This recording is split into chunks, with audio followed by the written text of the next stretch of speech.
ബ്രിട്ടനിലെ ഒരു പ്രധാന മാന്യനെ ഇന്ത്യൻ വൈസ്രോയിയായി നിയമിക്കുമ്പോൾ അദ്ദേഹത്തിനുണ്ടായിരുന്ന ഏറ്റവും പ്രധാനപ്പെട്ട ചുമതല ഇന്ത്യ എന്ന രാഷ്ട്രം സ്വതന്ത്ര രാഷ്ട്രമാകാൻ പോവുകയാണ്. ഇന്ത്യക്ക് സ്വാതന്ത്ര്യം കൊടുക്കാൻ താത്വികമായി ബ്രിട്ടൻ തീരുമാനിച്ചു കഴിഞ്ഞിരിക്കുന്നു. അത്തരമൊരു സമയത്ത് ആ നടപടികൾ സുഗമമാക്കുക എന്നതായിരുന്നു. അദ്ദേഹം ആ ചുമതല ഏറ്റെടുത്തതിന് ശേഷം ആദ്യം ചെയ്യുന്നത് ബ്രിട്ടീഷുകാരുടെ ഏറ്റവും വലിയ ആരാധനാപാത്രമായി അന്ന് ജീവിച്ചിരിക്കുന്ന മുൻ ബ്രിട്ടീഷ് പ്രധാനമന്ത്രിയും ബ്രിട്ടീഷുകാരുടെ ഇടയ്ക്ക് ഏതാണ്ട് ഒരു വിശുദ്ധനെ പോലെ അന്ന് സ്ഥാനവും ഉണ്ടായിരുന്ന വിൽസൺ ചർച്ചിലിനെ പോയി കാണുകയാണ്. വിൽസൺ ചർച്ചിലിനെ അദ്ദേഹം പോയി കണ്ട് ഇന്ത്യൻ സ്വാതന്ത്ര്യത്തെക്കുറിച്ച് സംസാരിക്കുമ്പോൾ ചർച്ചിൽ പറഞ്ഞ ഒരു വാചകം, നാമാണ് ഇന്ത്യ ഭരിക്കുന്നതെങ്കിൽ എനിക്ക് തോന്നുന്നത് ഏറ്റവും ചുരുങ്ങിയത് നാം ഒരു 1000 വർഷമെങ്കിലും ഇന്ത്യയെ മനോഹരമായി മുന്നോട്ട് നയിക്കുമായിരുന്നു. പക്ഷേ നിർഭാഗ്യകരമാം വിധം ഇന്ത്യ അവിടെ നിന്ന് മാറിക്കഴിഞ്ഞിരിക്കുന്നു. നിങ്ങളവിടെ പോയി എങ്ങനെ ഇന്ത്യക്ക് സ്വാതന്ത്ര്യം കൊടുത്താലും ഏറിയാൽ 5 വർഷം അല്ലെങ്കിൽ 10 വർഷം അതിനകം ഇന്ത്യ എന്ന രാജ്യം തകർന്നടിയുന്ന കാഴ്ച നാം തന്നെ കാണേണ്ടി വരും. ഇതായിരുന്നു അദ്ദേഹത്തിൻ്റെ വാചകം. മൗണ്ട് ബാറ്റൻ വന്നു. 1 വർഷത്തിനകം ഇന്ത്യൻ സ്വാതന്ത്ര്യം എന്ന സ്വപ്നം സഫലമായി. ആ സ്വപ്നത്തിന് കൊടുക്കേണ്ട വില വളരെ വലുതായിരുന്നുവെങ്കിലും നമുക്കറിയാം, ഇന്ത്യ പാക് വിഭജനം എന്ന ഇന്ത്യയുടെ ചരിത്രത്തിലെ എക്കാലത്തെയും ചോര പുരണ്ട അധ്യായവും ഇന്ത്യൻ സ്വാതന്ത്ര്യത്തിനോടൊപ്പമാണ് ജനിച്ചത്. 2 രാഷ്ട്രങ്ങളായി നമ്മൾ പിരിഞ്ഞുപോയി. സാഹിത്യോത്സവമാണല്ലോ. ONV കുറുപ്പ് ഒരു കവിതയിൽ എഴുതുന്നത് പോലെ, വക്കിൽ രക്തം പുരണ്ട പാത്രത്തിൽ വെച്ചു നീട്ടും അമൃതല്ലി നേടി എന്ന് ONV മാഷ് എഴുതുന്നുണ്ട്. അമൃതാണ് സ്വാതന്ത്ര്യം എന്ന് പണ്ടേ കവികൾ പറഞ്ഞിട്ടുണ്ട്. സ്വാതന്ത്ര്യം തന്നെ അമൃതം.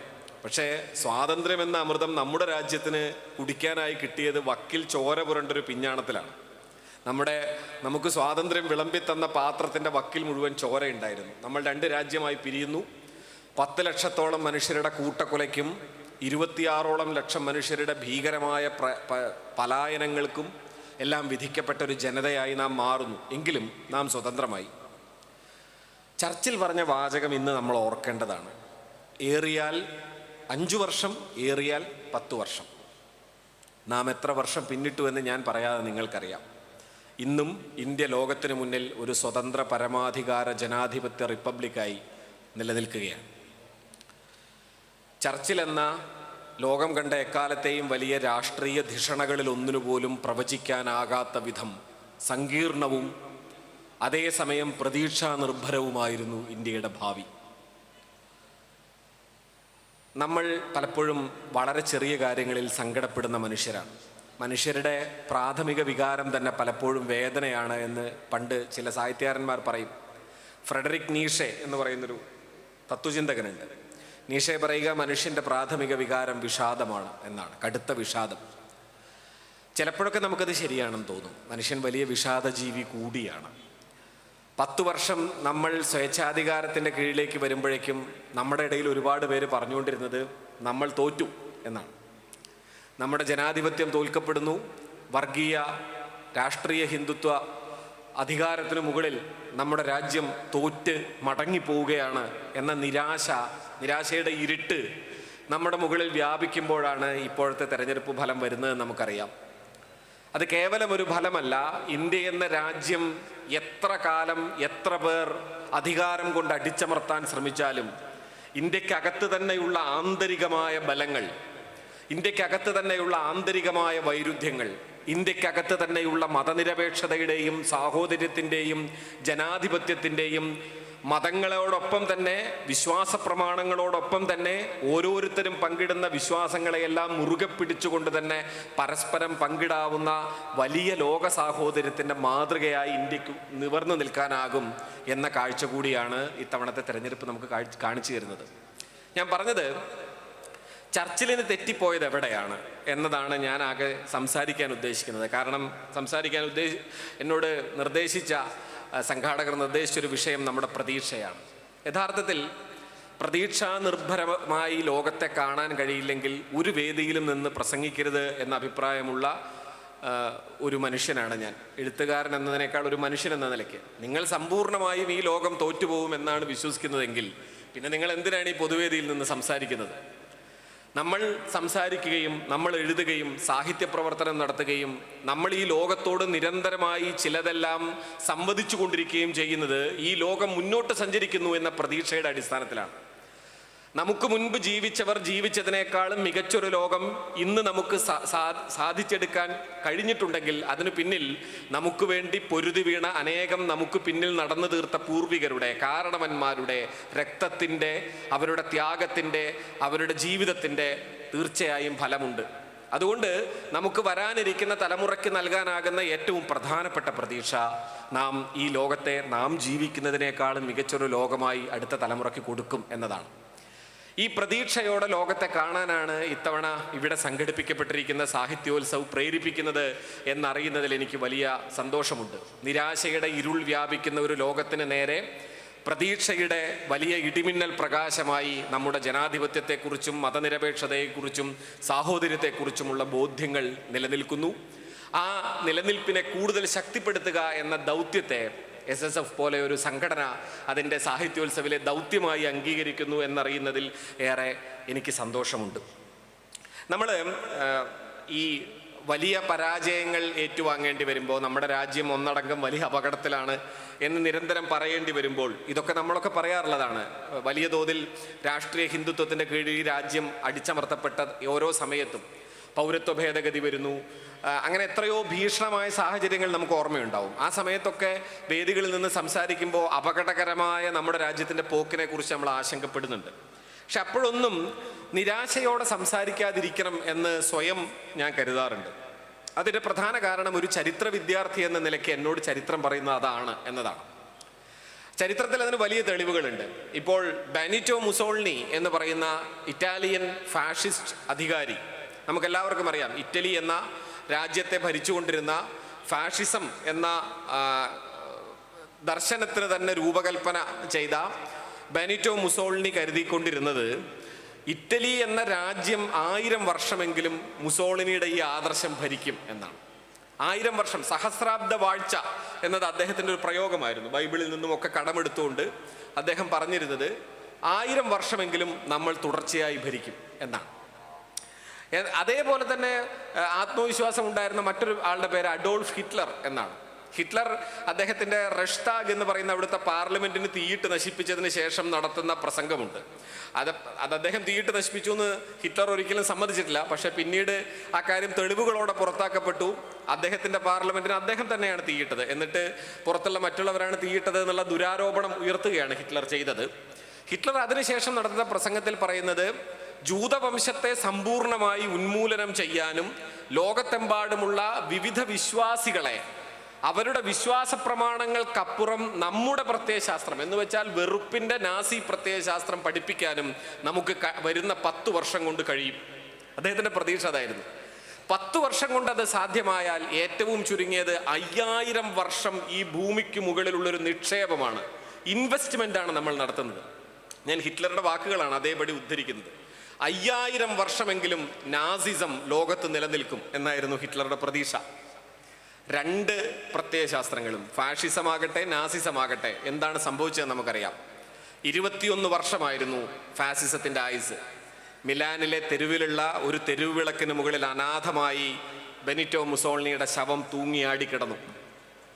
വെറും 12 വർഷമായിരുന്നു, 12 വർഷം നമ്മൾ അറിയണം കേട്ടോ, 12 വർഷമായിരുന്നു അഡോൾഫ് ഹിറ്റ്ലറുടെ ഭരണത്തിൻ്റെ ആയുസ്. ആ 12 വർഷത്തിനകത്ത് ചെയ്തു കൂട്ടിയ ക്രൂരതകളുടെ വലിയ നിരയുണ്ട്, വലിയ വംശഹത്യകളുണ്ട്. വിഷം കൊടുത്ത് വിഷപ്പുക ശ്വസിപ്പിച്ചു കൊന്ന കോൺസെൻട്രേഷൻ ക്യാമ്പുകളുണ്ട്.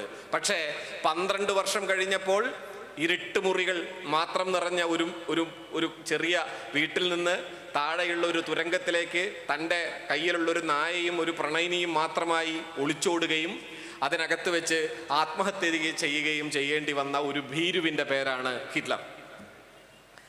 യഥാർത്ഥത്തിൽ സ്വേച്ഛാധികാരികൾ ഇങ്ങനെ തോൽക്കപ്പെട്ടവരാണ് ചരിത്രത്തിൽ. 1000 വർഷത്തിൻ്റെയും 5000 വർഷത്തിൻ്റെയും ഒക്കെ കണക്ക് പറയാമെന്നേ ഉള്ളൂ, വളരെ പെട്ടെന്ന് തോറ്റുപോയവരാണ്. അതുകൊണ്ട് ജനാധിപത്യത്തിന്, മതനിരപേക്ഷതയ്ക്ക്, പരസ്പരമുള്ള മനുഷ്യരുടെ സാഹോദര്യത്തിന് ഈ പറയുന്ന എല്ലാ സ്വേച്ഛാധികാരത്തിനേക്കാളും വലിയ ജീവിതമുണ്ട്, വലിയ ആശയപരമായ അടിത്തറയുണ്ട്. കാരണം അത് നിൽക്കുന്നത് അടിസ്ഥാനപരമായ ചില ധാർമ്മിക മൂല്യങ്ങളിലാണ്. ധാർമ്മികത എന്നത്, മനുഷ്യർ തമ്മിലുള്ള സാഹോദര്യം എന്നത്, നമ്മൾ പങ്കിടുന്ന വിശ്വാസങ്ങൾ എന്തുമാകട്ടെ എന്തുമാകാതിരിക്കട്ടെ, നാം മനുഷ്യരെന്ന നിലയ്ക്ക് പരസ്പരം ഒരുമിച്ച് നിൽക്കാൻ നമുക്ക് കഴിയും എന്ന ആശയത്തിന് യഥാർത്ഥത്തിൽ വെറുപ്പിൻ്റെ ഏത് ആശയത്തെക്കാളും കൂടുതലുള്ള അതിജീവന ശേഷിയുണ്ട്. ആ അതിജീവന ശേഷിയാണ് യഥാർത്ഥത്തിൽ നമ്മുടെ രാജ്യവും പ്രകടമാക്കുന്നത്. ഇപ്പോഴും മറിച്ച് പറയുന്ന ആളുകളൊക്കെ ഞാൻ ധാരാളമായി കാണാറുണ്ട്. ഇപ്പം നമ്മുടെ സാഹിത്യോത്സവം എന്ന നിലയ്ക്ക് പറയുകയാണ്, നമ്മുടെ സാഹിത്യത്തിൽ 1970-കൾക്ക് ശേഷം ശക്തിപ്പെട്ട മലയാളത്തിലെ പ്രധാനപ്പെട്ട ഒരു പ്രവണത തന്നെ നിരാശയുടെ സാഹിത്യം എന്നതായിരുന്നു. ടി വി കൊച്ചുബാവയെ പോലെ, ഞാൻ കൊച്ചുബാവയെ മാത്രമല്ല ഒരുപാട് എഴുത്തുകാരുടെ വരികൾ നമുക്ക് ഉദ്ധരിക്കാം. ഞങ്ങൾ വന്നപ്പോഴേക്കും വിരുന്ന് തീർന്നു പോയത് ഞങ്ങളുടെ കുറ്റമാണോ സാർ എന്ന് കൊച്ചുബാവയുടെ പ്രസിദ്ധമായൊരു വരിയുണ്ട്. ഞങ്ങളുടെ തലമുറ വന്നപ്പോഴേക്കും എല്ലാ വിരുന്നുകളും തീർന്നു പോയി, ഞങ്ങളുടെ മുൻ തലമുറയ്ക്ക് അനേകം വസന്തങ്ങൾ ഉണ്ടായിരുന്നു, ഞങ്ങളുടെ തലമുറ ഒരു മരുഭൂമിയിലേക്ക് ജനിച്ചു വീണവരാണ്, അത് ഞങ്ങളുടെ കുറ്റമാണോ സാർ എന്നാണ് അദ്ദേഹം എഴുതുന്നത്. പക്ഷേ ഞാൻ കരുതുന്നത് ഒരു തലമുറയും വരുന്ന തലമുറയെക്കുറിച്ച് അത്ര കണ്ട് നിരാശയോടെ സംസാരിക്കുന്നതിൽ ഒരർത്ഥവും സത്യത്തിലില്ല. ഞാൻ കരുതാറുള്ളത്, എൻ്റെ മുന്നിലിരിക്കുന്ന ഒരുപാട് ചെറുപ്പക്കാർ, എന്നേക്കാൾ പ്രായം കുറഞ്ഞ, എന്നേക്കാൾ പ്രായം കൂടി കുറച്ച് പേരെങ്കിലും ഇവിടെ ഉണ്ട്. പക്ഷെ കൂടുതലും ചിലപ്പോൾ ഇപ്പോൾ 20-കളിലോ 30-കളിലോ നിൽക്കുന്ന ഒരുപാട് കുട്ടികളെ, ഒരുപാട് വിദ്യാർത്ഥികളെ ഞാൻ കാണുന്നുണ്ട്. അവർക്ക് തീർച്ചയായിട്ടും ഞാൻ ഉൾപ്പെടുന്ന തലമുറയേക്കാൾ കൂടുതൽ അറിവുണ്ടെന്ന് കരുതുന്ന ഒരാളാണ് ഞാൻ. പലപ്പോഴും പ്രായമായവരുടെ ഒരു വലിയ തോന്നലാണ് ഞങ്ങൾ വലിയ വിവരമുള്ള ആൾക്കാരാണ്. അത് നമുക്ക് പൊതുവേ ഉള്ളൊരു ധാരണയാണ്. പ്രായം കൂടുന്തോറും നമുക്ക് ഭയങ്കര വിവരം കൂടും എന്ന് നമ്മൾ സ്വയം ധരിക്കാറുണ്ട്. പ്രായം വിവരത്തിൻ്റെ മാനദണ്ഡമല്ല എന്ന സാമാന്യ ബുദ്ധി പലപ്പോഴും നമുക്ക് വർക്ക് ചെയ്യില്ല. അപ്പം അതുകൊണ്ട് പ്രായമാവും തോറും നമ്മൾ പറയും ഞങ്ങളുടെ കാലമൊക്കെ ആയിരുന്നു നല്ല കാലം, നിങ്ങൾക്കൊക്കെ എന്ത് കാലം, നിങ്ങളുടെ കാലം വളരെ മോശം കാലം, ഞങ്ങൾ ഭയങ്കര ഒരു കാലത്താണ് ജീവിച്ചത്. അതെല്ലാവരും പറയാറുള്ളതാണ്. ഇപ്പം എൻ്റെ കാരണവന്മാർ എന്നോട് പറഞ്ഞിട്ടുണ്ട് എൻ്റെ കാലമൊക്കെ ആയിരുന്നു നല്ല കാലം, നിങ്ങൾക്കൊക്കെ എന്ത് കാലമുള്ളതെന്ന് എന്നോട് ചോദിച്ചിട്ടുണ്ട്. ഇപ്പം ഞാൻ എൻ്റെ മോളോട് ചോദിക്കും നിങ്ങൾക്കൊക്കെ എന്ത് കാലമാണ് അറിയാം, എൻ്റെ കാലം ഭയങ്കര കാലമായിരുന്നു എന്ന് പറയും. ഇത് തലമുറകളായി പറഞ്ഞു പോകുന്നൊരു കഥ മാത്രമാണ്. സത്യത്തിൽ ലോകം മുന്നോട്ട് നടക്കുകയാണ്. ലോകം കൂടുതൽ ബൗദ്ധികമായും പ്രവർത്തനപരമായും മുന്നോട്ടുള്ള സഞ്ചാരപഥത്തിലാണ്. ലോകം ഒരിക്കലും ഇരുട്ടിൽ നിന്ന് വീണ്ടും കട്ട പിടിച്ച ഇരുട്ടിലേക്കല്ല, ഇരുട്ടിൽ നിന്ന് നിരന്തരമായി വെളിച്ചത്തിലേക്ക് യാത്ര ചെയ്യുകയാണ് മനുഷ്യരാശി എന്നതാണ് യാഥാർത്ഥ്യം. അതിന് നിങ്ങൾക്ക് വിശ്വാസപരമായ ന്യായീകരണങ്ങൾ നിങ്ങളുടേതായി പറയാനുണ്ടാകാം. ഓരോ വിശ്വാസിക്കും അവരവരുടേതായ ന്യായങ്ങളും യുക്തികളും അതിലുണ്ടാവാം. അവിശ്വാസിക്കും അവരുടെ യുക്തികൾ ഉണ്ടാവാം. അതിനെപ്പറ്റിയൊന്നും ഞാൻ സംസാരിക്കുന്നില്ല. അത് ഓരോരുത്തർക്കും നിങ്ങൾക്ക് സംസാരിക്കാം. പക്ഷെ ഒരു കാര്യം വാസ്തവമാണ്, പ്രതീക്ഷ ഇല്ലാതാവാനായി ഈ ലോകത്തൊന്നും തന്നെ യഥാർത്ഥത്തിലില്ല. പുനലൂർ ബാലൻ എന്ന പേരിലൊരു കവി ഉണ്ടായിരുന്നു നമ്മുടെ നാട്ടിൽ. പുനലൂർ ബാലൻ പണ്ട് എഴുതിയ ഒരു കവിതയിലെ വരി ഞാൻ ഓർക്കുകയായിരുന്നു ഇവിടെ ഇരിക്കുമ്പോൾ. എല്ലാം നശിച്ചു പോയിട്ടില്ല, പോകില്ല, വല്ലതും ശേഷിക്കുമെന്നു വിചാരിക്കെ, എന്തെന്തിതൻ കരളിലാനന്ദവും മിഴിയിൽ വിശ്വാസവും പുതിയ ഭാവിയുടെ തെളിവാർന്ന ജൈവപ്രകാശവും. എല്ലാം നശിച്ചു പോയിട്ടില്ല, പോകില്ല, വല്ലതും ശേഷിക്കും എന്ന് വിചാരിക്കുക. ഏത് നാശത്തിനിടയ്ക്കും അത്തരമൊരു പ്രതീക്ഷ വെച്ചു പുലർത്താൻ കഴിയുന്നവൻ്റെ പേരാണ് യഥാർത്ഥത്തിൽ പോരാളി എന്നത്. പോരാട്ടങ്ങളുടെ കാലമാണ് എന്ന് SSF അടക്കമുള്ള സംഘടനകൾ ഇടയ്ക്ക് പറയും. യഥാർത്ഥത്തിലുള്ള പോരാളി ആരാണ്? നിരന്തരമായ തോൽവികൾക്കിടയ്ക്കും അതിനപ്പുറം നിൽക്കുന്ന പ്രതീക്ഷയുടെ വെള്ളി വെളിച്ചത്തെ സ്വപ്നം കാണാൻ കഴിയുന്നവൻ്റെ പേരാണ് യഥാർത്ഥത്തിലുള്ള പോരാളി എന്നത്. നമ്മുടെ ചരിത്രം നമ്മളോട് പറയുന്നതും അതാണ്. ഇന്ത്യ ഭരിച്ച്, ഞാൻ ആദ്യത്തെ നമ്മുടെ ഇന്ത്യൻ ചരിത്രത്തിലേക്ക് തന്നെ ഒന്ന് മടങ്ങി വന്നാൽ, ഇന്ത്യ ഭരിച്ചു തുടങ്ങുന്ന സമയത്ത് ബ്രിട്ടീഷുകാരുടെ പ്രതീക്ഷ ഞാൻ പറഞ്ഞതുപോലെ 1000 വർഷമെങ്കിലും ചുരുങ്ങിയത് ഭരിക്കും എന്നതായിരുന്നു. ഈ 1000 വർഷം ഭരിക്കുക എന്ന് പറഞ്ഞവർക്ക് 200 വർഷമാണ് ഭരിക്കാൻ പറ്റിയെന്ന് നമുക്കറിയാം. 1747 മുതൽ 1947 വരെയാണ് ബ്രിട്ടീഷ് ഭരണകാലം.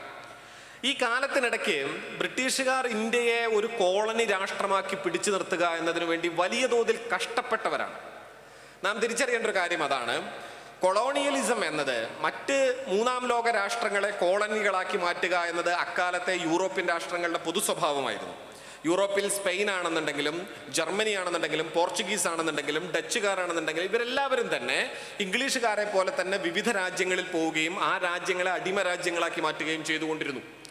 എന്നാൽ ഇന്ത്യ എന്ന ദേശരാഷ്ട്രത്തെ അടിമരാജ്യമാക്കി മാറ്റുക എന്നത് അവരെ സംബന്ധിച്ചിടത്തോളം ഏറ്റവും പ്രഷ്യസായ, ഏറ്റവും വിലയേറിയ ആവശ്യമായിരുന്നു. കാരണം അന്ന് ലോകത്തെ ഏറ്റവും സമ്പന്നമായ അനേകം കാര്യങ്ങളുള്ളൊരു രാജ്യമാണ് ഇന്ത്യ. അതൊക്കെ നമ്മൾ സ്കൂളുകളിൽ പഠിക്കുന്നതാണ്, നമുക്കറിയാവുന്നതാണ്. പക്ഷേ ഇന്ത്യയെ കയ്യിൽ ഒതുക്കി നിർത്തുക എന്നത് ബ്രിട്ടീഷുകാരെ സംബന്ധിച്ചിടത്തോളം ഒരു വലിയ ടാസ്ക് ആയിരുന്നു. അതിനെ സൂചിപ്പിക്കാനായിട്ടാണ് നമ്മൾ ഇന്നും ഉപയോഗിക്കുന്ന ഹിമാലയൻ ടാസ്ക് എന്ന പ്രയോഗം ഉണ്ടാവുന്നത്. വെല്ലസ്ലി പ്രഭുവാണ് ആദ്യമായിട്ട് ഹിമാലയൻ ടാസ്ക് എന്ന് പ്രയോഗിക്കുന്നത്. ഹിമാലയത്തോളം വലിയ ഒരു പരിശ്രമമാണ് നാം ഇന്ത്യ മുഴുവൻ പിടിച്ചെടുക്കുക എന്നത്. കാരണം എന്താണെന്ന് വെച്ചാൽ ഇന്ത്യ എന്നത് ഒരു രാഷ്ട്രമായി നിലനിന്നൊരു സ്ഥലമല്ല. ഇന്ത്യ അനേകം ദേശരാഷ്ട്രങ്ങളായിരുന്നു. 546ഓളം ചെറിയ ചെറിയ ദേശരാഷ്ട്രങ്ങളായിട്ടാണ്, ചെറിയ ദേശങ്ങളായിട്ടാണ്, നാട്ടുരാജ്യങ്ങളായിട്ടാണ് ഇന്ത്യ നിലനിൽക്കുന്നത്. ഈ നാട്ടുരാജ്യങ്ങൾക്കൊക്കെ ഓരോ രാജാക്കന്മാരുണ്ട്. ഈ നാട്ടുരാജ്യങ്ങൾക്കകത്ത് തന്നെ ഒരു നാട്ടുരാജ്യത്തിൽ ഒരു വിശ്വാസം മാത്രം പങ്കിടുന്നവർ എന്ന നിലയ്ക്കൊരു വിഭജനമില്ല. എല്ലാ നാട്ടുരാജ്യങ്ങളിലും പലതരം വിശ്വാസങ്ങളും പലതരം ആചാരങ്ങളും പലതരം ജീവിത രീതികളും പലതരം ശൈലികളും ഒക്കെ പങ്കിടുന്ന പലതരം മനുഷ്യരാണ് ഇടകലർന്ന് ജീവിക്കുന്നത്.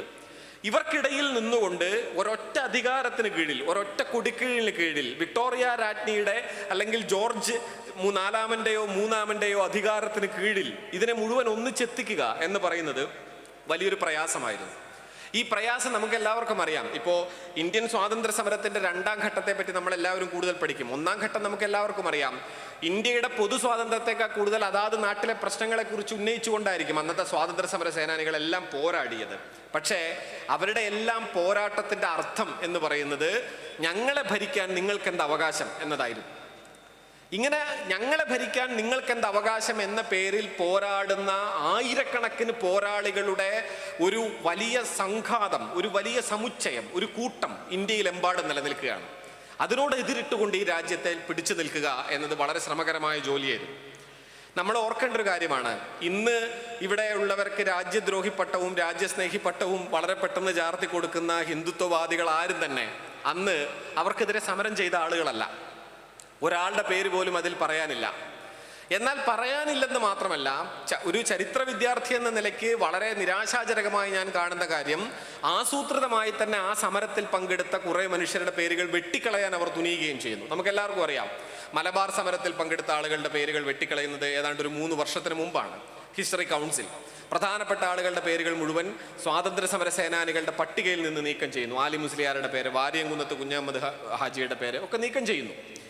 അതുപോലെ തന്നെ കർണാടകയിൽ നിന്ന് ടിപ്പു സുൽത്താൻ്റെ പേര് നീക്കം ചെയ്യുന്നു, ഹൈദരലിയുടെ പേര് നീക്കം ചെയ്യുന്നു. ഇങ്ങനൊരു വലിയ പരമ്പരയുണ്ട്. അപ്പോൾ ഈ നീക്കം ചെയ്യുന്നവരെ എല്ലാം നോക്കിയാൽ നമുക്ക് കാണാവുന്ന അതിലെ ഏക മാനദണ്ഡം അവർ ഒരു മതവിശ്വാസിയായിരുന്നു എന്നത് മാത്രമാണ്. അവരെല്ലാം ഒരു പ്രത്യേക മതത്തിൽ, നമുക്കറിയാവുന്നത് പോലെ അവരെല്ലാം ഇസ്ലാമായിരുന്നു, അവരെല്ലാം മുസ്ലിം ആയിരുന്നു എന്നൊരൊറ്റ കാര്യത്തെ മുൻനിർത്തിക്കൊണ്ടാണ് അവരുടെ പേരുകൾ വെട്ടിക്കളയുന്നത്. ഇത് യഥാർത്ഥത്തിൽ നാം തിരിച്ചറിയേണ്ട ഒരു കാര്യമാണ്. നമ്മുടെ സ്വാതന്ത്ര്യം എന്ന് പറയുന്നത് ജാതിയോ മതമോ മറ്റെന്തെങ്കിലും വിവേചനമോ അധിഷ്ഠിതമായി നടന്നതല്ല നമ്മുടെ സ്വാതന്ത്ര്യ സമരം. സ്വാതന്ത്ര്യ സമരത്തിൻ്റെ ഏത് ധാരകൾ പരിശോധിച്ചാലും അതിനകത്ത് പലതരം മനുഷ്യരുടെ നിരന്തരമായ കലറുകളുണ്ട്. ഇപ്പോൾ നമ്മൾ മലബാർ സമരത്തെ പറ്റി പറഞ്ഞാൽ നമുക്കെല്ലാവർക്കും അറിയാം, അതിൻ്റെ പ്രധാന ആത്മീയ നേതൃത്വമായി ആലി മുസ്ലിയാരുണ്ടായിരുന്നു, വാര്യംകുന്നത്ത് കുഞ്ഞഹമ്മദ് ഹാജിയെ പോലെ, കട്ടളശ്ശേരിയെ പോലെ, അങ്ങനെ വളരെ പ്രധാനപ്പെട്ട ആളുകൾ പലരും അതിനോടൊപ്പം ഉണ്ടായിരുന്നു. എന്നാൽ അതോടൊപ്പം തന്നെ നമ്പീശനെ പോലെ, മോഴികുന്നത്ത് ബ്രഹ്മദത്തൻ നമ്പൂതിരിപ്പാടിനെ പോലെ, മാധവൻ നായരെ പോലെ അനേകം പേരും മലബാർ സമരത്തിൽ സജീവമായി പങ്കെടുത്തവരാണ്. ഇത്തരത്തിൽ ഇന്ത്യയിലെ ഏത് സമരങ്ങൾ എടുത്താലും മതവും ജാതിക്കുമെല്ലാം അപ്പുറം ഒരു പൊതു ഇന്ത്യ എന്ന വികാരം നിർമ്മിച്ചെടുക്കപ്പെടുകയായിരുന്നു. എങ്ങനെയാണ് ഈ പൊതു ഇന്ത്യ എന്ന വികാരം നിർമ്മിച്ചെടുക്കപ്പെട്ടത്? അതെങ്ങനെയാണെന്ന് മനസ്സിലാക്കുമ്പോഴാണ് ഈ രാജ്യസ്നേഹികളുടെ കാപട്യത്തെ നമുക്ക് തിരിച്ചറിയാനും പ്രതിരോധിക്കാനും ആവുക. ഇപ്പോൾ ഇന്നലെയും ഇന്നും നടക്കുന്ന വാർത്ത നമുക്കറിയാമല്ലോ. ഇപ്പോൾ പറയുന്നത്, ഇപ്പം ഞാൻ ഇന്ന് ഈ സോഷ്യൽ മീഡിയയിലൊക്കെ ഭീകരമായി സംഘികളുടെ ചീത്തവിളി കേട്ടുകൊണ്ടിരിക്കുകയാണ്. അപ്പോൾ എനിക്ക് ഒരുപാട് സുഹൃത്തുക്കൾ, ഇപ്പം ഞാനിവിടെ വന്നിട്ട് നിങ്ങളുടെ അതിഥിയായി ഇവിടെ ഇരിക്കുമ്പോഴും അതിൻ്റെ ലിങ്കുകളൊക്കെ ഇങ്ങനെ അയക്കുകയായിരുന്നു. അപ്പം ഞാനതൊരു ചിരിയോടുകൂടിയാണ് വായിക്കുന്നത്. അവരിപ്പോൾ എന്നെ ചീത്ത വിളിക്കാൻ കാരണം, ഇന്നലെ രാത്രി ഒളിമ്പിക്സിൽ നീരജ് ചോപ്ര എന്ന് പറയുന്ന ഇന്ത്യയുടെ ജാവലിൻ ത്രോ താരം വെള്ളി മെഡൽ നേടി. സ്വർണം നേടിയത് ഇർഷാദ് നദീം എന്ന് പറയുന്ന പാകിസ്ഥാനിൽ നിന്നുള്ള ഒരു താരമാണ്. അപ്പം ഞാനൊരു പോസ്റ്റ് ഇട്ടു, ഇർഷാദ് നദീം എന്ന നമ്മുടെ സഹോദര രാജ്യത്തിലെ ഒരു താരം സ്വർണം നേടുന്നു, നമ്മുടെ ഒരു താരം വെള്ളി നേടുന്നു. ഇത് പരസ്പരമുള്ള നമ്മുടെ സാഹോദര്യത്തിൻ്റെ വലിയൊരു അടയാളമാണ്. ഇപ്പോൾ ഈ നീരജ് ചോപ്രയുടെ അമ്മ പറയുകയും ചെയ്തു, അവനും എൻ്റെ മകനാണ് എന്നാണ് നീരജ് ചോപ്രയുടെ അമ്മ പ്രതികരിച്ചത്. ഇർഷാദ് നദീമും എൻ്റെ മകനാണ്. എന്ത് മനോഹരമായിട്ടാണ് ഒരു മാതാവ് പറയുന്നത് എന്ന് നോക്കൂ. ഇതാണ് ഞാൻ പറഞ്ഞത്, സഹോദര രാജ്യം എന്ന് ഞാൻ പാകിസ്ഥാനെ വിളിച്ചു എന്നതാണ് ഞാൻ ചെയ്ത കുറ്റം. ഇവരുടെ കണ്ണിൽ. സഹോദര രാജ്യം എന്നല്ലാതെ മറ്റെന്താണ് ഒരു ചരിത്ര വിദ്യാർത്ഥി എന്ന നിലയ്ക്ക് ഞാൻ വിളിക്കേണ്ടത്? എനിക്കറിയില്ല. ഒരേ സമയത്ത് ഒരേ രാജ്യമായിരുന്ന നാം രണ്ട് രാജ്യമായി പിരിയപ്പെട്ടത് അനേകം രാഷ്ട്രീയ കാരണങ്ങളാലാണ്. അതിൻ്റെ കാരണങ്ങളിലേക്കൊന്നും ഞാനിപ്പോൾ പോകുന്നില്ല. സിറിൽ റാഡ്ക്ലിഫ് എന്ന ബ്രിട്ടീഷുകാർ നിയോഗിച്ച ഒരു ബ്രിട്ടീഷ് നയതന്ത്രജ്ഞൻ, ഒരു എഞ്ചിനീയർ ഇവിടെ വരികയും അദ്ദേഹം, ഈ റാഡ്ക്ലിഫ് എന്ന് പറയുന്ന മനുഷ്യൻ ബ്രിട്ടനിൽ നിന്ന് പാരീസ് വരെയാണ് ജീവിതത്തിൽ ആകെ യാത്ര ചെയ്തിരുന്നത്. അതിലപ്പുറം ഒരു യാത്ര പോലും ചെയ്യാത്ത അയാളെയാണ് ഇന്ത്യ പാകിസ്ഥാൻ എന്ന രണ്ട് രാജ്യങ്ങളായിട്ട് വിഭജിക്കാനുള്ള ചുമതല ബ്രിട്ടീഷുകാരെ ഏൽപ്പിച്ചത്. അയാൾക്ക് ഇതിനെപ്പറ്റി ചുക്കും ചുണ്ണാമ്പും അറിയായിരുന്നില്ല. അയാൾ വന്ന് ചെയ്യുന്നത് അയാൾക്ക് തോന്നുന്നത് പോലൊരു വര വരയ്ക്കുകയാണ്. ആ വര വരച്ചതിൻ്റെ അശാസ്ത്രീയതയെ പറ്റി അനേകം പഠനങ്ങളുണ്ട്. നമുക്കറിയാലോ, ഒരു ഭാഗത്ത് പഞ്ചാബിൻ്റെ ഭാഗത്ത് ഒരു ഭാഗത്ത് പാകിസ്ഥാൻ ഇപ്പുറത്തും ഒരു ഭാഗത്ത് അപ്പുറത്ത് പാകിസ്ഥാനും, ഇങ്ങനെ പാകിസ്ഥാനെ തന്നെ രണ്ട് കഷ്ണങ്ങളായിട്ടാണ് റാഡ്ക്ലിഫ് നിർമ്മിക്കുന്നത്. ഞാൻ പറഞ്ഞത്, അങ്ങനെ തികച്ചും അശാസ്ത്രീയമായി നിർമ്മിക്കപ്പെട്ട ഒരു വരകൾക്ക് മുകളിൽ രണ്ട് രാജ്യങ്ങളാക്കപ്പെട്ടു എന്നതല്ലാതെ നാം രണ്ട് രാജ്യങ്ങളെന്ന് വിളിക്കുന്നതിന് എന്തർത്ഥമാണുള്ളത്? അങ്ങനെ വിളിച്ച് രണ്ട് രാജ്യങ്ങളാക്കപ്പെട്ടപ്പോൾ തന്നെ നമ്മൾ സഹോദരങ്ങളാണെന്ന് പറയുന്നതിന് എന്ത് തെറ്റാണുള്ളത്? പരസ്പരമുള്ള ആദാന പ്രദാനങ്ങളിലൂടെ കറാച്ചിയിൽ ജനിച്ചവൻ എന്താണ് എന്നോട് ശത്രുത? എനിക്കെന്താണ് കറാച്ചിയിൽ ജനിച്ചൊരു മനുഷ്യനോട് ശത്രുത? ശത്രു ആവണം എന്ന് പറയുന്നതിൻ്റെ ന്യായം പോലും എനിക്ക് മനസ്സിലായിട്ടില്ല ഇന്നുവരെ. ഞാൻ പാകിസ്ഥാനികളായ അനേകം മനുഷ്യരെ ഞാൻ പുറത്തൊക്കെ യാത്ര ചെയ്യുമ്പോൾ പരിചയപ്പെടുകയൊക്കെ ചെയ്തിട്ടുള്ളതാണ്. അവർക്കാർക്കെങ്കിലും എന്നോട് എന്തെങ്കിലും വിരോധമുള്ളതായിട്ട് ഞാൻ ഇന്നുവരെ അനുഭവിച്ചിട്ടില്ല. അപ്പോൾ ഞാൻ പറഞ്ഞ കാര്യം എന്താണെന്ന് വെച്ചാൽ, സഹോദര രാജ്യം എന്ന് വിളിച്ചപ്പോൾ ഞാൻ രാജ്യസ്നേഹിയല്ല എന്നാണ് ഇപ്പോൾ ഇവർ പറയുന്നത്. ഇവരുടെ രാജ്യസ്നേഹം ഇന്നലെ നമ്മൾ കണ്ടതാണ്. എന്താണ്? വിനയ് ഫോഗട്ട് എന്ന് പറയുന്ന ഇന്ത്യയിൽ നിന്ന് തന്നെ ഉള്ളൊരു താരത്തിന് 100% വെള്ളി മെഡൽ, മിക്കവാറും സ്വർണ്ണ മെഡൽ തന്നെ കിട്ടാൻ അർഹതയുണ്ടായിരുന്ന മത്സരത്തിൽ ഈ വിനയ് ഫോഗട്ട് എന്ന താരം BJP-ക്കാരുടെ ആളുകളോട് എതിരെ സമരം ചെയ്തു എന്നൊരൊറ്റ കുറ്റകൃത്യത്തിന്, അത് കുറ്റകൃത്യം ഇൻവെർട്ടഡ് കോമയിൽ, അവർ സമരം ചെയ്തു എന്നത് മാത്രമാണ് അവർ ചെയ്ത കാര്യം. ആ ഒരു അപരാധത്തിൻ്റെ പേരിൽ അവരുടെ ഭാരം വർദ്ധിപ്പിച്ചതിന് പിന്നിൽ ആസൂത്രിതമായ കരങ്ങളുണ്ടെന്ന് ഏതാണ്ട് വ്യക്തമാണ്. ഇപ്പോൾ അതിനെ പറ്റിയിട്ട് ഒരുപാട് വാർത്തകൾ പുറത്തു വരുന്നു. അപ്പോഴും വിനയ് ഫോഗട്ടിനെ ചീത്ത വിളിച്ചുകൊണ്ടിരിക്കുകയാണ് ഇവർ. അതായത് സ്വന്തം രാജ്യത്തിന് മെഡൽ കിട്ടണമെന്ന് പോലും ആഗ്രഹമില്ലാത്തവരാണിവർ ഒരു ഭാഗത്ത്. മറുഭാഗത്ത് സഹോദര രാജ്യം എന്ന് വിളിച്ചാൽ ഞങ്ങളൊക്കെ രാജ്യദ്രോഹികളാണ്. ഇതെങ്ങനെയാണ് വന്നത്? ഞാൻ ഇതിനെപ്പറ്റിയാണ് പറയുന്നത്. ഞാൻ ഈ ഒരു പേഴ്സണൽ കാര്യം പറഞ്ഞതല്ല, മറിച്ച് ഇതെങ്ങനെയാണ് വന്നത്? യഥാർത്ഥത്തിൽ ഇന്ത്യൻ സ്വാതന്ത്ര്യ സമരത്തിൻ്റെ ചരിത്രം എടുത്താൽ നമുക്കറിയാവുന്ന ഒരു വാസ്തവം, സ്വാതന്ത്ര്യ സമരത്തിൻ്റെ ഘട്ടത്തിൽ ഇന്ത്യൻ ദേശീയത നിർമ്മിക്കപ്പെട്ടൊരു ഘട്ടമാണ്. ഈ 500 ചില്ലാനം നാട്ടുരാജ്യങ്ങളായി പിരിഞ്ഞു കിടക്കുന്ന ഒരു പ്രദേശത്തെ ഒരു രാജ്യമാക്കി ഒന്നിപ്പിക്കാനുള്ള ഒരു ഘടകവും യഥാർത്ഥത്തിൽ ഇന്ത്യയിൽ ഉണ്ടായിരുന്നില്ല. നമ്മൾ പുറത്തുള്ള രാജ്യങ്ങൾ പരിശോധിച്ചാൽ എങ്ങനെയാണ് രാഷ്ട്രദേശീയത നിർമ്മിക്കപ്പെടുന്നത് എന്നതിനെക്കുറിച്ച് അനേകം പഠനങ്ങളുണ്ട്. ഇപ്പോൾ ഞാനതിൻ്റെ പ്രധാന പഠനങ്ങളിലേക്ക് പോകാൻ നേരമില്ല. ഞാൻ ഇനിയൊരു 10-15 മിനിറ്റിനകം ഈ സംസാരം അവസാനിപ്പിക്കാനാണ് ഉദ്ദേശിക്കുന്നത്. പ്രധാനപ്പെട്ട അനേകം തിയറികളുണ്ട്. ഇപ്പോൾ യൂറോപ്യൻ നാഷൻസ് നിർമ്മിക്കപ്പെട്ട, യൂറോപ്യൻ ദേശരാഷ്ട്രങ്ങൾ ഉണ്ടായതിനെ പറ്റിയിട്ടുള്ള പ്രധാനപ്പെട്ട ഒരു തിയറി ബെനഡിക്റ്റ് ആൻഡേഴ്സൻ്റെ തിയറിയാണ്. അദ്ദേഹം ഇമാജിൻഡ് കമ്മ്യൂണിറ്റീസ് എന്ന് പറയും. എന്ന് വെച്ച് കഴിഞ്ഞാൽ ഒരു ദേശത്തിലെ മനുഷ്യർ ഇമാജിൻ ചെയ്യുകയാണ്, ഭാവന ചെയ്യുകയാണ്, ഞങ്ങൾ ഒരു ജനതയാണ് ഒരു ജനത സ്വയം ഭാവന ചെയ്യണം. ഒരു ജനത സ്വയം ഭാവന ചെയ്ത് നിർമ്മിച്ചെടുക്കപ്പെടുന്ന ഒരു വിഭാവിത സ്ഥലം, ഒരു ഭാവനാ സ്ഥലമാണ് ക്രമേണ ഒരു രാഷ്ട്രമായി മാറുന്നത് എന്നായിരുന്നു ബെനഡിക്റ്റ് ആൻഡേഴ്സന്റെ തിയറി. എന്നാൽ വേറെയും തിയറികളുണ്ട്. ഇപ്പോൾ എറിക് ഹോബ്സ്ബോം പറയുക, എറിക് ഹോബ്സ്ബോമിൻ്റെ വളരെ പ്രസിദ്ധമായ തിയറി തന്നെ ഇൻവെന്റഡ് ട്രഡീഷൻസ് എന്നാണ്. കണ്ടെത്തപ്പെടുന്ന പാരമ്പര്യങ്ങൾ. ഒരു നാട്ടിലെ മനുഷ്യർ അവരുടെ പാരമ്പര്യത്തെ സ്വയം അവർ കണ്ടെടുക്കുന്നു, പിന്നിലേക്ക് പോയി ഞങ്ങളുടെ പാരമ്പര്യം ഇതാണെന്ന് കണ്ടെടുക്കുന്നു, അങ്ങനെ ദേശരാഷ്ട്രം ഉണ്ടാവുന്നു. ഇതൊക്കെ നമുക്ക് യൂറോപ്പിലെ രാജ്യങ്ങളെ പറ്റി ചിന്തിച്ചതൊക്കെ ശരിയാണ്. ഇവരുണ്ടാക്കിയ തിയറിയും ഇവരുണ്ടാക്കിയ ഫ്രെയിംവർക്കും ചട്ടമൊക്കെ അവിടെ വെക്കും. കാരണം ഇംഗ്ലണ്ട്, ബ്രിട്ടൻ എന്ന് പറയുന്ന രാജ്യം ഇംഗ്ലീഷ് ഭാഷ സംസാരിക്കുന്നവരുടെ രാജ്യമാണ്.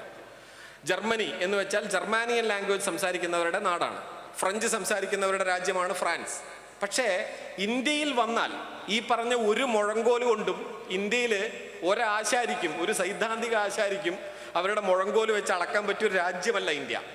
ഇന്ത്യയിൽ ഒരു ഭാഷയല്ല, ഒരു സംസ്കാരമല്ല, ഒരു മതമല്ല, ഒരു വിശ്വാസ പ്രമാണമല്ല, ഒരു ആചാര രീതിയല്ല, ഒന്നുമല്ല. പലതരം മനുഷ്യർ ഇടകലർന്ന് ജീവിക്കുകയാണ്. പിന്നെ എങ്ങനെയാണ് ഇന്ത്യ എന്ന വികാരം ഉണ്ടായത്? ഇന്ത്യ എന്ന വികാരം ഉണ്ടാകുന്നത് ഇന്ത്യയെ ഭരിച്ചുകൊണ്ടിരുന്ന സൂര്യനസ്തമിക്കാത്ത സാമ്രാജ്യമെന്ന് അഹങ്കരിക്കുന്ന ഈ ഞാൻ മുൻപ് സൂചിപ്പിച്ചതുപോലെ 1000 വർഷത്തിൻ്റെ സഹസ്രാബ്ദ വാഴ്ചയ്ക്ക് തക്കവണ്ണം ഇന്ത്യയെ ഞങ്ങൾ ഒരുക്കി നിർത്തിയിരിക്കുന്നു എന്ന് അഭിമാനിക്കുന്ന, അഹങ്കരിക്കുന്ന ബ്രിട്ടീഷുകാർക്കെതിരെ സമരം ചെയ്യണമെങ്കിൽ നാം കുഞ്ഞു കുഞ്ഞു നാട്ടുരാജ്യങ്ങളായി പിരിഞ്ഞു നിന്നാൽ നടക്കില്ല എന്നും, നാം ഒരൊറ്റ ജനതയായി ഒരൊറ്റ ചരടിൽ കോർത്ത ജനസമൂഹമായി മാറുകയും ഒരു പൊതു ഇന്ത്യയുടെ വികാരം നിർമ്മിക്കപ്പെടുകയും ചെയ്താൽ മാത്രമേ സ്വാതന്ത്ര്യം എന്ന മഹാസ്വപ്നത്തിലേക്ക് നമുക്ക് നടന്നെത്താനാകൂ എന്ന ധാരണയിൽ നിന്നാണ് യഥാർത്ഥത്തിൽ ഇന്ത്യ എന്ന രാഷ്ട്രത്തിന്റെ രൂപീകരണം നടക്കുന്നത്. സ്വാതന്ത്ര്യ സമരത്തിന്റെ തീച്ചൂളയിൽ നിന്നാണ്, സ്വാതന്ത്ര്യ സമരത്തിന്റെ നെരിപ്പോടിൽ നിന്നാണ് യഥാർത്ഥത്തിൽ ഇന്ത്യ എന്ന രാഷ്ട്രം ജനിക്കുന്നത് എന്ന് പറയാം. അതൊരു ഭാഷയിൽ പറഞ്ഞാൽ മനസ്സിലാവുന്ന ജനത പോലും ആയിരുന്നില്ല നമ്മൾ. നമുക്കറിയാം, ഒരു ഭാഷ നമുക്ക് എല്ലാവർക്കും അറിയുന്ന ഒരു ഭാഷയില്ല. സാരേ ജഹാം സെ അച്ഛാ ഹിന്ദുസ്ഥാൻ ഹമാര എന്ന് മുഹമ്മദ് ഇക്ബാൽ പാടും. പക്ഷെ അന്ന് നമ്മൾ ഹിന്ദി പഠിച്ചിട്ടില്ല. മലയാളിക്ക് അറിയുന്ന ഭാഷയിൽ വള്ളത്തോൾ നാരായണ മേനോൻ ഭാരതം എന്ന പേരു കേട്ടാൽ അഭിമാനപൂരിതമാകണം അന്തരംഗം എന്ന് പാടും. ഇത് രണ്ടും കേട്ടാൽ തമിഴ്നാട്ടുകാരന് മനസ്സിലാവില്ല. തമിഴിന് മനസ്സിലാവുന്ന ഭാഷയിൽ സുബ്രഹ്മണ്യ ഭാരതി പാരുക്കുള്ള നല്ല നാട് ഭാരതനാട് എന്ന് പാടും. ഇങ്ങനെ പല ദേശത്തിൽ പല വേഷത്തിൽ പല പല ഭാഷയിൽ പലതരം മനുഷ്യർ പാടിയും പറഞ്ഞും സമരം ചെയ്തും കെട്ടിയുണ്ടാക്കിയതായിരുന്നു ഇന്ത്യ. അങ്ങനെ കെട്ടിയുണ്ടാക്കിയ മനുഷ്യർ ജാതി കൊണ്ടോ മതം കൊണ്ടോ വിഭജിച്ച് നിന്നിട്ടാണോ ഇന്ത്യൻ സ്വാതന്ത്ര്യത്തിന് വേണ്ടി പണിയെടുത്തത്? ചരിത്രം നോക്കിയാൽ അതിനൊരു തെളിവുമില്ല എന്ന് മാത്രമല്ല, ഇന്ത്യൻ സ്വാതന്ത്ര്യത്തിന് വേണ്ടി അക്കാലത്ത് പ്രധാനമായി പ്രയത്നിച്ചവരെല്ലാം അവരവരുടെ വിശ്വാസങ്ങളെ കൊണ്ടു നടക്കുകയും ആ വിശ്വാസങ്ങളോടൊപ്പം തന്നെ ജീവിതത്തിൽ ഉടനീളം എല്ലാ തൻ്റെ വിശ്വാസമല്ലാത്ത വിശ്വാസങ്ങൾ കൊണ്ട് നടക്കുന്നവരോടുള്ള സാഹോദര്യം പങ്കിടുകയും ചെയ്തുകൊണ്ടിരുന്നു. ഗാന്ധി അതിൻ്റെ അവസാനത്തെ ഉദാഹരണമാണ് കേട്ടോ. അതിനു മുൻപ് എത്രയോ ഉദാഹരണങ്ങളുണ്ട്, ഞാൻ അതിലേക്കൊന്നും പോകുന്നില്ല. ഇപ്പോൾ ടിപ്പു സുൽത്താൻ്റെയും ഹൈദറിൻ്റെയും ഒക്കെ കഥ പറഞ്ഞാൽ നമുക്ക് എല്ലാവർക്കും അറിയാം. ടിപ്പുവിനെ വലിയ തോതിലൊരു ഹിന്ദു വിരോധിയായി ചിത്രീകരിക്കാനുള്ള ശ്രമം ഇന്ത്യയിൽ നടന്നിട്ടുണ്ട്. ടിപ്പുവിനെ സംബന്ധിച്ചിടത്തോളം ശൃംഗേരി മഠത്തിലേക്ക് ടിപ്പു അയച്ച കത്തുകൾ, ഇതൊക്കെ ചരിത്രരേഖകളാണ്. ശൃംഗേരി മഠത്തിന്, ഒരു ഏറ്റവും പ്രധാനപ്പെട്ട ഹിന്ദു വൈദിക മഠത്തിന് ടിപ്പു ചെയ്ത സഹായങ്ങളെപ്പറ്റി രേഖകളുണ്ട്. അവിടെയുള്ള മഠാധിപതിക്ക് അദ്ദേഹം അയച്ച വളരെ സ്നേഹനിർഭരമായ കത്തുകളുണ്ട്. എനിക്ക് വേണ്ടി പ്രാർത്ഥിക്കണം എന്നുവരെ ഉൾപ്പെടുന്ന അദ്ദേഹത്തിൻ്റെ കത്തുകളുണ്ട്. ഇവയെല്ലാം നിലനിൽക്കെ തന്നെ ഇവരെയെല്ലാം രാജ്യദ്രോഹികളാക്കി മാറ്റുക. അതായത് ഒരു തരത്തിലും ഇന്ത്യൻ സ്വാതന്ത്ര്യത്തിന് വേണ്ടി സ്വന്തം കുപ്പായം ചുളിക്കാത്ത കുറേ പേർ കാലങ്ങൾക്ക് ശേഷം ഈ രാഷ്ട്രത്തിനു വേണ്ടി യഥാർത്ഥത്തിൽ പടപൊരുതിയ മനുഷ്യരെ രാജ്യദ്രോഹികളും രാജ്യസ്നേഹികളുമായി തരംതിരിക്കുന്ന ഒരു പരിപാടിയാണ് ഇന്ത്യയിൽ നടന്നത്. അതിൻ്റെ മുകളിലാണ്, ആ സാംസ്കാരികമായ വലിയ തോതിലുള്ള വ്യാജപ്രചരണത്തിന് മുകളിലാണ് യഥാർത്ഥത്തിൽ ഇന്ത്യൻ അധികാരം തന്നെ കീഴ്മേൽ മറിഞ്ഞത്. അതാണ് നമ്മൾ ശ്രദ്ധിക്കേണ്ട ഒരു കാര്യം. സാഹിത്യോത്സവിൽ ഞാൻ പ്രധാനമായും പറയാൻ ഉദ്ദേശിക്കുന്ന ഒരു കാര്യം അതാണ്. പലപ്പോഴും നമ്മൾ കരുതാറുള്ളത് സാംസ്കാരിക പ്രവർത്തനം, സാഹിത്യ പ്രവർത്തനം, അത്തരം പ്രവർത്തനങ്ങളൊക്കെ ഒരു ചെറിയ കാര്യമാണ് എന്നാണ്. ഇപ്പം നമ്മുടെ രാജ്യം ഭരിക്കുന്ന പ്രധാനമന്ത്രിമാരെ എടുത്താൽ നമ്മൾ പ്രധാന നേതാക്കളെ തിരഞ്ഞെടുക്കുക ധനകാര്യം, ആഭ്യന്തരം, അങ്ങനത്തെ സ്ഥാനങ്ങളിലേക്കാണ് പ്രധാന നേതാക്കളെ എടുക്കുക. നമ്മുടെ കേരളം ഭരിക്കുന്ന മന്ത്രിമാരെ നോക്കൂ. സാംസ്കാരിക മന്ത്രി എന്ന് പറയുന്നത് ധനമന്ത്രിയുടെയോ അല്ലെങ്കിൽ ആഭ്യന്തരമന്ത്രിയുടെയോ പോലെ ഏറ്റവും പ്രബലനായ ഒരു നേതാവാവില്ല. കാരണം സാംസ്കാരികത ഒരു ചെറിയ വിഷയമാണ്. നമ്മുടെ പ്രധാനപ്പെട്ട എല്ലാ രാഷ്ട്രീയ പാർട്ടികൾക്കും എല്ലാ സംഘടനകൾക്കും അവരുടെ സമ്മേളനം നടക്കുമ്പോൾ അനുബന്ധ സമ്മേളനം അല്ലെങ്കിൽ അനുബന്ധ പരിപാടിയാണ് സാംസ്കാരിക സമ്മേളനം. അതിലൊക്കെ സംസാരിക്കാൻ വിധിക്കപ്പെട്ട ബലിമൃഗങ്ങളാണ് എന്നെപ്പോലെ എഴുത്തോ വായനയോ പഠിച്ചു പോയി എന്ന കുറ്റം ചെയ്തവർ. അങ്ങനെയാണ് ഈ അനുബന്ധ പരിപാടികളിലെ ആളുകളാണ്. അതിൽ വിരോധമൊന്നുമില്ല, നമ്മളല്ല പ്രശ്നം. മറിച്ച് പ്രശ്നം എവിടെയാണെന്ന് വെച്ചാൽ, നാം അനുബന്ധമായി കരുതുന്ന ഈ സാഹിത്യവും സംസ്കാരവും ഉണ്ടല്ലോ, രാഷ്ട്രീയ ഹിന്ദുത്വത്തെ സംബന്ധിച്ചിടത്തോളം അവരുടെ പ്രധാന പരിപാടി തന്നെ അതാണ്. അവരുടെ പ്രധാന പരിപാടി തന്നെ സാംസ്കാരിക ദേശീയത എന്നതാണ്. അവർ പറയുന്നതാണ്. ഇന്ത്യൻ ദേശരാഷ്ട്രത്തെ പറ്റി അവരുടെ സങ്കല്പം കൾച്ചറൽ നാഷണലിസം എന്നതാണ്, സാംസ്കാരിക ദേശീയത. നിങ്ങൾ നോക്കൂ, ഒരർത്ഥത്തിലും ചരിത്ര സാധുതയില്ലാത്ത ഒരു രാമനെ കുറിച്ചുള്ള കഥ അവർ വളരെ പെട്ടെന്ന് തന്നെ ഒരു ചരിത്രമായി ഇന്ത്യയിൽ അവതരിപ്പിച്ചു. ആ ചരിത്രത്തിന് എവിടെയുമില്ലാത്ത തെളിവുകൾ ഒരു പള്ളിയുടെ മുകളിൽ കെട്ടിവെച്ചു. തുടർന്ന് ആ പള്ളി തകർത്തു. നമ്മൾ ഈ ചരിത്രമൊക്കെ പറയുമ്പോൾ ഇത് പറയരുത് എന്ന് പറയുന്നവരുണ്ട്. എനിക്കതിൻ്റെ ലോജിക്ക് മനസ്സിലായിട്ടില്ല. ഇന്ത്യയിൽ നടന്ന കാര്യമാണല്ലോ ഇത്, നമ്മളെങ്കിലും പറയണ്ടേ. അത് തകർത്തു. കുറെ കാലത്തിന് ശേഷം നിയമപരമായ യുദ്ധത്തിൽ അനേകം ആനുകൂല്യങ്ങൾ നേടി അവിടെ ക്ഷേത്രം പണിതു. ആ ക്ഷേത്രം പണിതതിൻ്റെ അടുത്ത വർഷത്തിൽ നടക്കുന്ന ഇലക്ഷനിലും അവർ വിജയിച്ചു നിൽക്കുകയാണ്. നിങ്ങൾ നോക്കൂ, 1990 ശേഷം ഇന്ത്യൻ രാഷ്ട്രീയത്തെ തീരുമാനിച്ച പ്രധാന സംഭവം ഇതുമാത്രമാണ്. ഇന്ത്യൻ രാഷ്ട്രീയം ഇന്ന് എങ്ങനെ ഗതിമാറി ഒഴുകി എന്നതിൻ്റെ ചിത്രം pre Babri and post Babri period, ബാബറിക്ക് മുൻപും ബാബറിക്ക് ശേഷവും എന്നത് മാത്രമാണ്. എൻ്റെ ഒരു രാഷ്ട്രീയ വീക്ഷണം അതുമാത്രമാണ്. അതല്ലായിരുന്നുവെങ്കിൽ, ബാബറി മസ്ജിദിന്റെ തകർച്ച എന്ന സംഭവം ഇല്ലായിരുന്നുവെങ്കിൽ ഇന്ത്യൻ രാഷ്ട്രീയം ഇതിനേക്കാൾ ബഹുസ്വരമാവുമായിരുന്നു മുൻപ് തന്നെ. ഈ സംഭവം നോക്കൂ, ഇത് മുഴുവൻ നിർമ്മിക്കപ്പെട്ടത് യഥാർത്ഥത്തിൽ ധനകാര്യപരമായതോ ആഭ്യന്തരമായതോ ആയ നാട്ടുകാരുടെ പ്രായോഗിക ജീവിതവുമായി ബന്ധപ്പെട്ട ഇന്ത്യയിലെ ഒരു പ്രശ്നത്തിന് മുകളിലാണോ? അല്ല, മറിച്ച് അതൊരു സാംസ്കാരിക പ്രശ്നമാണ്. ജസ്റ്റ് എ ഫീലിംഗ് എന്ന് വളരെ കാലങ്ങൾക്ക് മുമ്പ് എറിക് ഹോബ്സ് പറയും. അതായത് ഫാസിസം പലപ്പോഴും ഫീലിങ്ങുകളെ ഉൽപ്പാദിപ്പിക്കും, അനുഭൂതികളെ ഉൽപ്പാദിപ്പിക്കും. കേവലമായ അനുഭൂതികൾ, ധാർമ്മികമായോ ജീവിതമായോ ഒരു ബന്ധവുമില്ലാത്ത കേവലമായ അനുഭൂതികളെ ഉൽപ്പാദിപ്പിക്കുകയും ആ അനുഭൂതികളുടെ ഒരു മിഠായി പൊതിയിൽ, ഒരു മായാപ്രപഞ്ചത്തിൽ നിങ്ങളെ അവർ വിസ്മയിപ്പിക്കുകയും ചെയ്യും. അത്തരത്തിൽ ഒരു ഭാവനയുടെ കഥയുടെ ചരിത്രത്തെയല്ല, ഒരു കഥയെ എടുത്ത് യഥാർത്ഥത്തിലുള്ള വസ്തുതാ ചരിത്രമാണെന്ന് വളച്ചൊടിച്ച് അതിൻ്റെ പിൻബലത്തിൽ ഒരു രാഷ്ട്രത്തിൻ്റെ ഒന്നടങ്കമുള്ള ഭാഗധേയത്തെ മാറ്റി നിർണ്ണയിക്കുകയാണ് യഥാർത്ഥത്തിൽ രാഷ്ട്രീയ ഹിന്ദുത്വം ചെയ്തത്. അപ്പോഴും നമ്മൾ കരുതുന്നത് സാംസ്കാരിക പരിപാടി അനുബന്ധ പരിപാടിയാണെന്നാണ്. അത് സാംസ്കാരിക പരിപാടി അവരുടെ അനുബന്ധ പരിപാടിയല്ല, അതാണ് അവരുടെ പരിപാടി. ബാക്കിയൊക്കെ അനുബന്ധ പരിപാടിയാണ്. ഇന്ത്യയിലെ മനുഷ്യർ മരണപ്പെടുന്നുണ്ടോ, വയനാട്ടിലെ ആളുകൾ ഉരുളുപൊട്ടി മരിച്ചിട്ടുണ്ടോ എന്നതൊന്നും അവരുടെ പരിപാടിയല്ല. അതൊക്കെ രാജ്യം യഥാർത്ഥത്തിൽ ഭരിക്കാൻ ആരെങ്കിലും നിങ്ങൾ ചുമതല ഏൽപ്പിക്കുമ്പോൾ അവരുടെ പരിപാടിയാണ്. അവരുടെ പരിപാടി സാംസ്കാരിക ദേശീയതയാണ്. നിങ്ങൾ നോക്കൂ, നമ്മളിവിടെ നിയുക്ത MP ആയി ചുമതല ഏൽപ്പിച്ച മഹാൻ അവിടെ പോയപ്പോൾ ആദ്യം ചെയ്ത, അപ്പോഴും അവിടുന്ന് ബോഡികൾ മുഴുവൻ എടുത്തു കഴിഞ്ഞിട്ടില്ല, അദ്ദേഹം ചെയ്യുന്നത് കരിന്തണ്ടൻ്റെ മുന്നിൽ പ്രാർത്ഥന നടത്തുകയാണ്. എനിക്ക് കരിന്തണ്ടർ എന്ന ദൈവത്തോടൊരു വിരോധമില്ല, അമ്പലത്തോടൊരു വിരോധമില്ല, വിശ്വാസികളോട് യാതൊരു എതിർപ്പുമില്ല, ഇതൊക്കെ ഓക്കെ. പക്ഷെ മനുഷ്യരുടെ ബോഡി മുഴുവൻ എടുത്തു കളയുന്നതിന് മുമ്പ് അദ്ദേഹം അവിടെ ഓടിയെത്തുക എന്നുള്ളതിനേക്കാൾ പ്രധാനമായി കരുതുന്നത് ഒരു 10-40 ആളുകളുമായി പോയിട്ട് അവിടെ പൂജ നടത്തുക എന്നതാണ്. പൂജ നടത്തുന്നതിന് ഞാൻ എതിരല്ല. അദ്ദേഹം പിതൃക്കൾക്കുള്ള ബലി തുടങ്ങിയ കാര്യങ്ങൾക്കകത്താണ് ആശങ്കപ്പെടുന്നത്, അല്ലാതെ മണ്ണിനടിയിൽ മനുഷ്യൻ കുടുങ്ങിക്കിടക്കുന്നുണ്ടോ എന്ന പ്രശ്നമല്ല. അതെന്താണ്? ഇത് യഥാർത്ഥത്തിൽ സാംസ്കാരിക രാഷ്ട്രീയത്തിന്റെ പ്രയോഗമാണ്. നമ്മളിതിന്റെ തമാശ മാത്രമല്ല തിരിച്ചറിയേണ്ടത്. അത് കാണുന്ന ഒരു വർഗീയവാദിയെ സംബന്ധിച്ചിടത്തോളം വളരെ പെട്ടെന്ന് അതുമായിട്ട് അയാൾക്ക് ബന്ധപ്പെടാനാവും, അയാൾക്ക് പെട്ടെന്ന് അതുമായിട്ട് കണക്ട് ചെയ്യാനാവും. ഇത്രയും കാലം ഈ കുറേ ബാക്കി മന്ത്രിമാരും വേറെ ആളുകളും ഒരുപാട് ഈ SSFന്റെയും പല പല സംഘടന DYFIയുടെയും മുസ്ലിം ലീഗിന്റെ ആരുടെയൊക്കെ എല്ലാവരും അവിടെ പോയിട്ട് കിടന്ന് കഷ്ടപ്പെടുന്നുണ്ടാവും. പക്ഷേ പിതൃക്കൾക്ക് വേണ്ടി ഒരു കാര്യം നടത്താൻ അയാൾ മാത്രമല്ലേ ഉണ്ടായുള്ളൂ എന്നൊരു വികാരമാണ് അവർക്ക് തോന്നുക. അതൊരു പ്രത്യേക വികാരമാണ്. ഈ വൈകാരികത നിർമ്മിക്കപ്പെട്ടിരിക്കുന്നത് യഥാർത്ഥത്തിൽ ഭാവനാസ്ഥലത്ത് നിർമ്മിച്ചെടുത്തുകൊണ്ടാണ്. അതുകൊണ്ട് ഭാവനകൾ കേവലം ഭാവനകളല്ല. സാഹിത്യോത്സവിൽ നിങ്ങൾ നിർമ്മിച്ചെടുക്കപ്പെടുന്ന നിങ്ങളുടെ സൃഷ്ടിപരതകൾ, നിങ്ങളുടെ സർഗാത്മകതകൾ, നിങ്ങളുടെ സർഗാത്മക സൃഷ്ടികൾ, നിങ്ങളുടെ നിർമ്മാണാത്മകമായ ഭാവനാ പ്രപഞ്ചം യഥാർത്ഥത്തിൽ കേവലമായ ഭാവനയല്ല.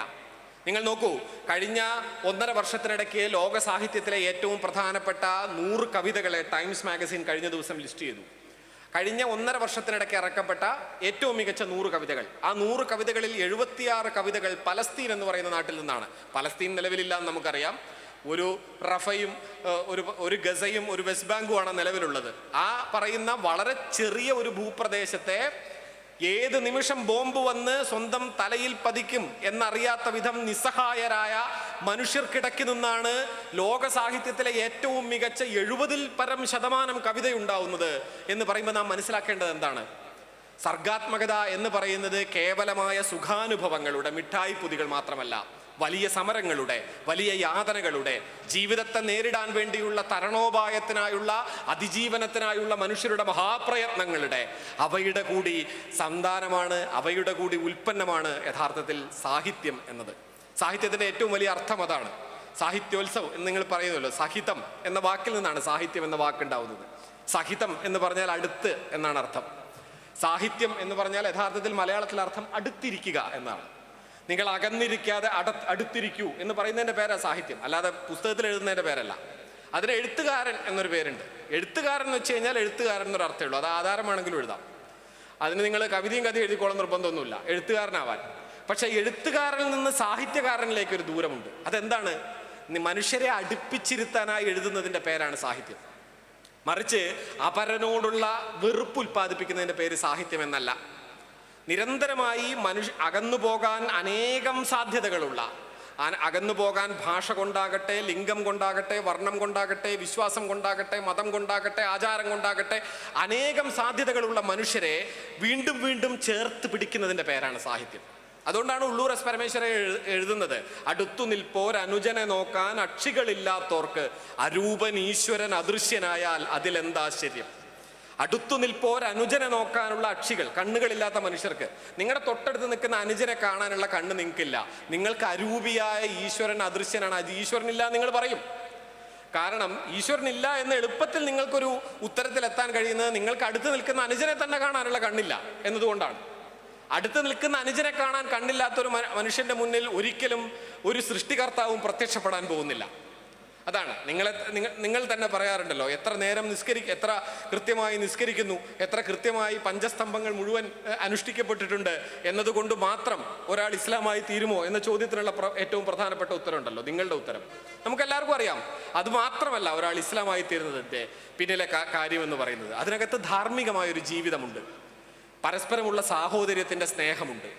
ഈ സന്ദേശമാണ് യഥാർത്ഥത്തിൽ ഒരിക്കലും ഈ വെറുപ്പിൻ്റെ പ്രചാരകർക്ക്, നാം പറയുന്ന പ്രതീക്ഷകൾക്ക് വിരുദ്ധമായി നമ്മുടെ രാജ്യത്തെ നിരാശയുടെ പടുകുഴിയിലേക്ക് തള്ളിയിടണം എന്നാഗ്രഹിക്കുന്നവർക്ക് സഹിക്കാനാവാത്ത കാര്യം.